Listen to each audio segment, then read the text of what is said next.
રાજ્યમાં ease of doing બિઝનેસને વધુ વેગ આપવા અને વહીવટી પ્રક્રિયાને સરળ બનાવવા મુખ્યમંત્રી શ્રી ભૂપેન્દ્રભાઈ પટેલે મહત્વપૂર્ણ નિર્ણય કર્યો છે। સરકારી જમીનની ફાળવણીની પ્રક્રિયા ઝડપી બનાવવા જિલ્લા કલેક્ટર અને જિલ્લા વિકાસ અધિકારીની નાણાકીય સત્તા મર્યાદામાં નોંધપાત્ર વધારો કરવામાં આવ્યો છે। હવે અનેક પ્રકારની જમીન ફાળવણીના નિર્ણયો જિલ્લા કક્ષાએ જ લઈ શકાશે, જેના કારણે અરજદારો અને સંસ્થાઓને ગાંધીનગર સુધી વારંવાર આવવાની જરૂર નહીં પડે।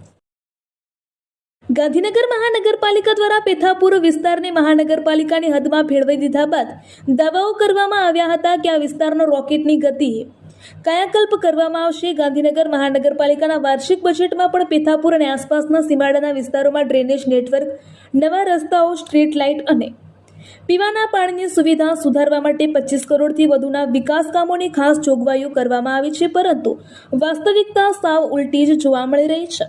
કરોડો રૂપિયાના બજેટ અને જોગવાઈઓની વાતો વચ્ચે ગાંધીનગરના વોર્ડ નંબર 4માં પેથાપુરના રિવર હાઇટ્સ અને તરપોજવાસ વિસ્તારના રહીશો આજે સ્માર્ટ ગટરના ઉભરાતા દૂષિત પાણી અને અસહ્ય દુર્ગંધ વચ્ચે નરકાગાર જેવું જીવન જીવવા મજબૂર બન્યા છે। કોમનવેલ્થ ગેમ્સ સંદર્ભે યોજાનારી અત્યંત મહત્વપૂર્ણ બેઠકમાં ભાગ લેવા માટે ગુજરાતના નાયબ મુખ્યમંત્રી શ્રી આજથી 4 દિવસના ગ્લાસગો પ્રવાસે જશે। આ ઉચ્ચ સ્તરીય પ્રવાસ દરમિયાન તેઓ કોમનવેલ્થ ગેમ્સ સાથે સંકળાયેલા વિવિધ વૈશ્વિક પ્રતિનિધિઓ અને ઉચ્ચ અધિકારીઓ સાથે બેઠક યોજી રમતગમત ક્ષેત્રે મહત્વપૂર્ણ મુદ્દાઓ પર વિગતવાર ચર્ચા કરશે। મહેસાણા શહેરમાં પ્રશાંત સિનેમા વિસ્તારમાં મહાનગરપાલિકાની ગંભીર બેદરકારી સામે આવી છે।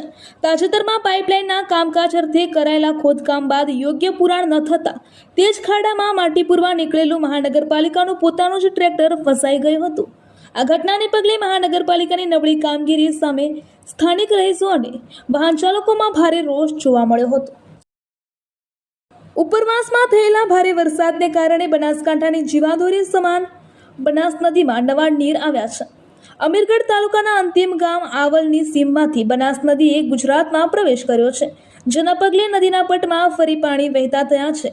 છેલ્લા 2 દિવસથી સરહદીય રાજસ્થાન અને અમીરગઢ પંથકમાં નોંધપાત્ર વરસાદ નોંધાયો છે। આ વરસાદના કારણે બનાસ નદીમાં પાણીની આવક શરૂ થઈ છે, જે સ્થાનિકો માટે રાહતરૂપ છે। થરાદ શિયોરી નેશનલ હાઈવે પર કંડલાથી દિલ્હી તરફ જઈ રહેલું તેલ ભરેલું ટેન્કર અકસ્માતનો ભોગ બન્યું હતું। પ્રાથમિક માહિતી મુજબ ચાલકે સ્ટીયરિંગ પરથી કાબુ ગુમાવતા ટેન્કર રોડની બાજુમાં પલટી ખાઈ ગયું હતું।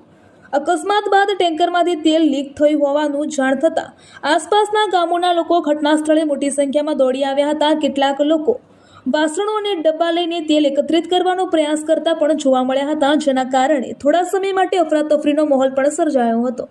આ ઘટનાની જાણ થતાં જ શિયોરી પોલીસ તાત્કાલિક ઘટના સ્થળે દોડી આવી હતી। પોલીસે લોકોને ઘટના સ્થળેથી દૂર હટાવી પરિસ્થિતિને કાબૂમાં લીધી હતી, તેમજ હાઈવે પર વાહન વ્યવહારને પણ સુચારુ બનાવ્યો હતો। પોલીસે અકસ્માતનું કારણ જાણવા વધુ તપાસ હાથ ધરી છે। પાટણ પોલીસે કરોડો રૂપિયાની છેતરપિંડીના કેસમાં છેલ્લા 10 વર્ષથી ફરાર આરોપી નાગોરી ઇમરાન ખાન મોહમ્મદ ખાનને પાટણ શહેરમાંથી ઝડપી પાડ્યો છે। આરોપીએ 2013થી 2015 દરમિયાન ઓસ્કાર મેનેજમેન્ટ સર્વિસ લિમિટેડ નામની કંપની બનાવી ફિક્સ ડિપોઝિટમાં વધુ વ્યાજની લાલચ આપી ભરૂચ અને વડોદરામાં લોકોને ઠગ્યા હતા।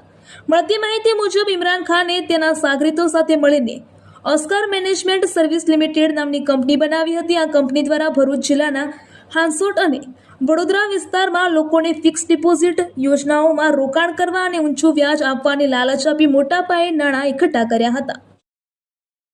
કડીના નરસિંહપુરા ગામમાં ભારે વરસાદ અને તંત્રની બેદરકારીને કારણે ખેતરો બેટમાં ફેરવાઈ ગયા છે।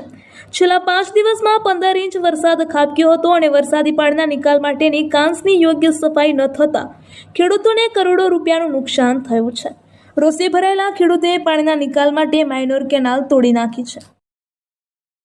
સુરતના ઇન્ટરનેશનલ એરપોર્ટ પ્રશાસનની લાપરવાહી અને બિનજવાબદારી નીતિ ફરી એકવાર છાપરે ચડીને પોકારી રહી છે।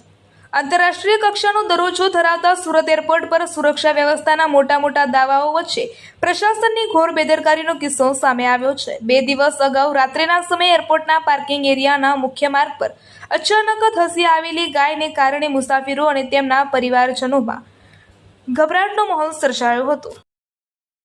એએમએસ પેપર લીક પ્રકરણમાં યુનિવર્સિટી તંત્ર દ્વારા કુલપતિની અસંવેદનશીલ કામગીરી સામે વિદ્યાર્થી સંગઠનોમાં ભારે આક્રોશ વ્યાપી ગયો છે। જો પૈસા ઘટતા હોય તો અમે આપીએ, અને મોઢું ચૂપ જ રાખવું હોય તો ખુરશી છોડી દો જેવા આકરા પ્રહારો સાથે વિદ્યાર્થી નેતાઓએ કુલપતિની નિષ્ક્રિયતા સામે સીધો મોરચો માંડ્યો છે. જો કામ ન થતું હોય તો ખુરશી છોડીને આરામ કરો તેવું સ્પષ્ટ સંભળાવી દેતા સંગઠનોએ પોતાની મુખ્ય 4 માંગણી સાથે આગામી દિવસોમાં સમગ્ર રાજ્યમાં ઉગ્ર આંદોલન છેડવાની ચીમકી ઉચ્ચારી છે. આ ગંભીર કૌભાંડ સામે આજે એબીવીપી જામનગર શહેર કોંગ્રેસ અને NSUI દ્વારા આક્રમક વલણ અપનાવીને યુનિવર્સિટીના કુલપતિ અને પરીક્ષા નિયામકને આવેદનપત્ર પાઠવવામાં આવ્યું છે.